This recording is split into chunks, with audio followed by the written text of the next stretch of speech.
Boom. To get you ready for Sunday and Week 4, I am joined by a legitimate football professional, Nick from Daily Fantasy Insider, Big Play Coach Jay. What do you like so far 4 weeks through the fantasy season? Who's your MVP? Ooh, Yeah, that's a tough one. start hot. Michael Thomas has been shredding right now, which wide receivers don't typically get MVP, so that'd be kind of cool. Yeah, it's the age of the receiver for sure in terms of overall scoring. Yeah, for sure. I'm going to go with Christian McCaffrey because I had to talk down people and be Ooh. like, oh, his workload. That dude's the real deal. People say he couldn't run in the inside. That looks stupid. Yeah, he played 100% of the snaps last week. and 100%. You know how much just I had gashed him. fun telling people about that? I was like, how many snaps do you think? What do you think his snap percentage was? It was 100 for I'm a sure you were running flexing. back. Yeah, you're flexing pretty hard. Flexing on Derry Sanders. Let's go. We are in the $1 Million Contest for the Week 4 early slate. We are going to walk you through question by question this 8-query contest for 6 zeros of fun. That's $1 million. That's what the 6 zeros are. Nick, are you ready? I'm ready, yeah. All right. Let's The do first this. question, you know what it is. It's passing yards. It's Andy Dalton and Matt Stafford. So what do you like here? Potential shootout, Cincinnati-Atlanta, but are you going with the red rifle? Yeah, I am going to stick with the red rifle here. It wouldn't surprise me if Stafford had one of his crazy Stafford games against the Cowboys, but that game I think is going to be so slow. Cowboys have been pretty miserable. They know they're without Sean Lee, so they're going to keep it on the ground and try to keep the ball away from Detroit. So I do like the red rifle in the shootout with the Falcons this week. He's looked pretty good. Did throw 4 interceptions last week, but he still was moving the ball down the field and putting it in the end zone. So I like Dalton on this one. It's like a quiet 4 interceptions, though. Yeah, we forget. I hardly even noticed. We forget. I think that if AJ Green was banged up, like if he had a groin pull, I would be off, but it turns out that was just a bone bruise. Because you talk about Stafford and Dalton, those two of the best receiving cores in the game, skill position wise. Mm-hmm. I love Stafford's weapons, but they're on the road. The Cowboys secondary a little better than people think. Byron Jones roaming around back there. So give me Dalton in the shootout. Big plus matchup. The Falcons defense is falling apart. They're going to get torched by everybody this year. Yeah, Dalton's receiving core has improved greatly with the emergence of Boyd, and it looks like Eifert is going to be somewhat back, and obviously Giovanni Bernard is a Huge great week for pass Bernard. catching back. Yeah. Huge week. Question 2 is most rushing yards, and there's an interesting group here. The A-Bets Kerryon Johnson, then it's Lamar Miller, Jordan Howard, and Isaiah Crowell. Nick, why did I say Lamar like that, and who do you have for this question? Yeah, I think you said Lamar like that because you're weird. But No arguments there. I hope that the correct answer to this question is carry on, because I really want the Lions to just admit that like Garrett Blount is not a good running back and give the ball to carry on instead of him. But I don't think that's going to happen this week. Also, still going to be a very slow game. I think Cowboys will keep it in their offense's hands a lot of the time by keeping it on the ground with Zeke. So I like Jordan Howard in this one. I think he's the safest pick here going against the Bucs. Trubisky has been pretty bad this year. Even though the Bucs pass D is bad, I still think they're going to keep it on the ground a lot.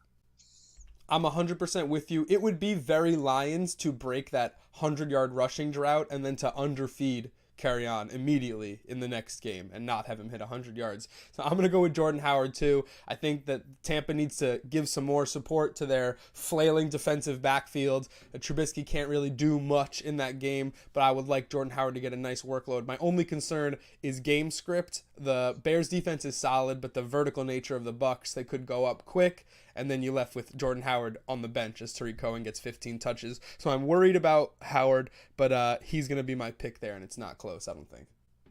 I think he's the best running back in the group. I would agree with that. Question 3, most receiving yards. And this is another interesting group, Nick. You don't like anybody in this group. It's Golden Tate, Zach Ertz, Calvin Ridley, and Kenny Stills. You got Kenny Stills on a D-bet. They got the quickness to top New England in Foxborough. Yeah, and Kenny Stills can always surprise you for Always. 3 catches for Always when you're playing against 10 him. yards. Yeah. Every time you roster him, he does nothing, and then when you don't. Oh, never on your own team. Sorry, let me Yeah. make that clear. Never in your starting lineup. Always on your bench or on the other team. On this one, I probably do like Stills. It sounds weird that I'm not a huge fan of any of these other options. We talked already about Tate in that slow game. He's getting a decent target volume, but he's not getting the production right now that he's used to seeing.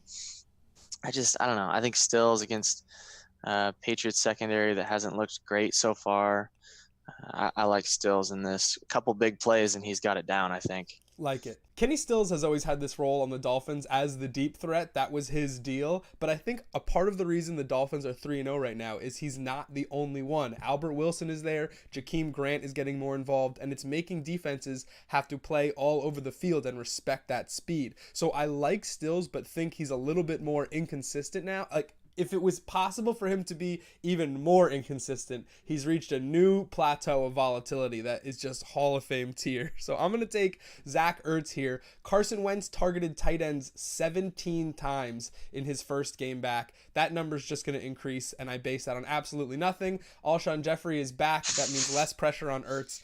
Wentz loves Ertz. Like, we're forgetting how good the Ertz-Wentz connection was, and now that he's back, we'll rekindle that romance on a nice little B bet. How do you like it? I do like that a lot, actually, with Alshon back. And do you want to change to Ertz? I think it's 50-50. I'm not a huge fan of either one over the other. So you can enter the contest twice. Yeah. There it is. Easy peasy. Do I win $2 million if that happens? Is that how that works? Most receptions for question 4. And we got some stars in this one. Devontae Adams, DeAndre Hopkins, Deshaun Jackson, and T.Y. Hilton. Deshaun Jackson laid that egg on Monday night, just like we called, Nick. But do you have him bounce back here? Most receptions is usually not where he plays. No, that's not his game. His game is catching 80-yard bomb, dropping it right before he gets in the end zone, and then dancing. Wow. And then causing trouble. Yeah. That is so mean. I actually like Devontae Adams in this one. I'm not a huge fan of Devontae Adams. He doesn't usually get a ton of volume either. He's pretty touchdown reliant.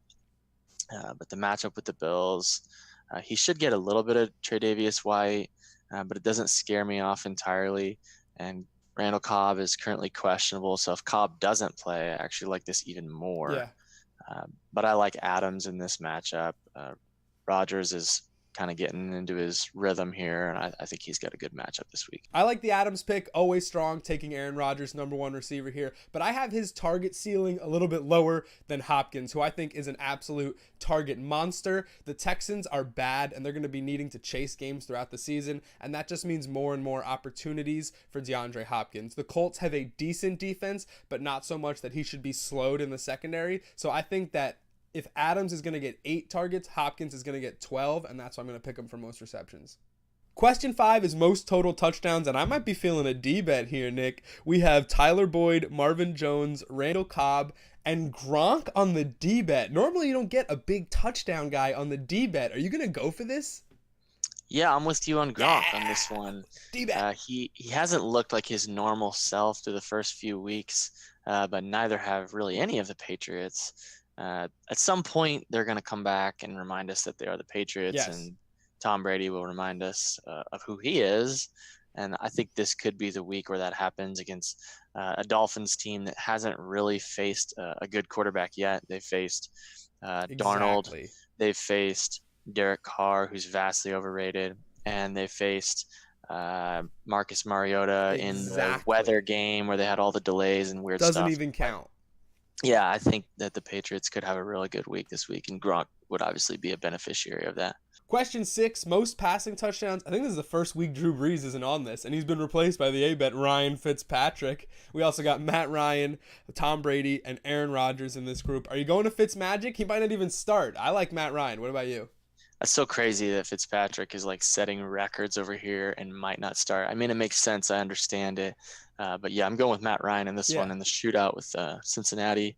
The Bengals allow the most opponent plays per game. Yes. So the Falcons are going to have the ball a lot. And Matt Ryan has looked pretty tremendous since week 1 where he kind of laid an egg against the Eagles. So I do like Matt Ryan in this group. I agree. The Bengals defense was torched by Joe Flacco. That matters.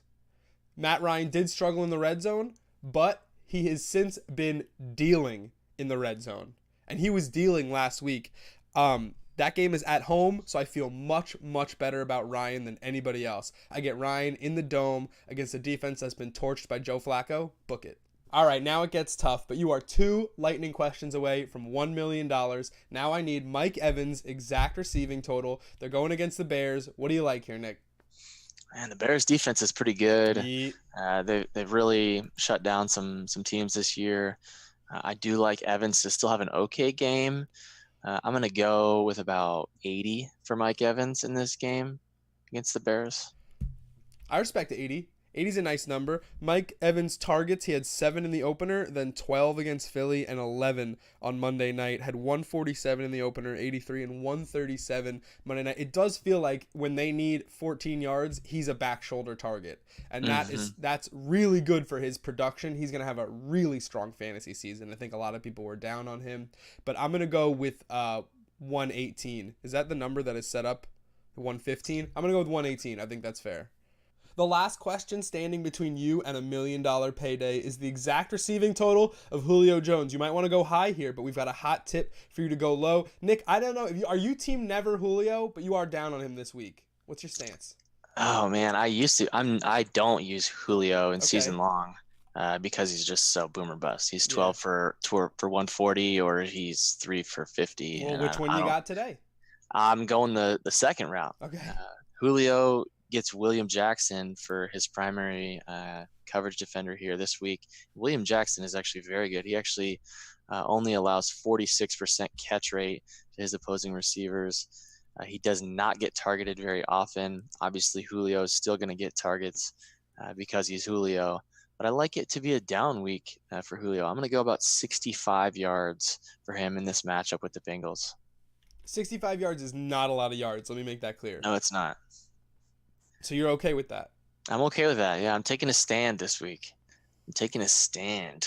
Okay, I like that. I think that Julio still gets his. I'm going to go with 95 yards. I just think that the targets that he gets and the production of that offense, you just can't cover everybody. He's a monster in space, and I just feel like the Ridley thing is a little bit of an aberration based on matchups. I still like Julio to get his, and I still like that to be a high-scoring game. So if you like the points and you like the total in that game, you can't see a small game from Julio. It won't work like that. How do you feel about your picks, bud? I feel pretty good. Yeah? I know I'm stepping out on a limb with a couple of them, but if you haven't been watching these videos, you want to win $1 million, you have to. Yeah, we haven't won $1 million yet with these videos, but just so you know, we've been damn close. Like, we've been getting 6, we've been getting 5s. Like, if you're entering these contests based on the results of these videos, you've been cashing. Right? Facts. Preach. You've been tracking this, right? Yeah. Sure. Yeah. We'll see you for Monday, guys.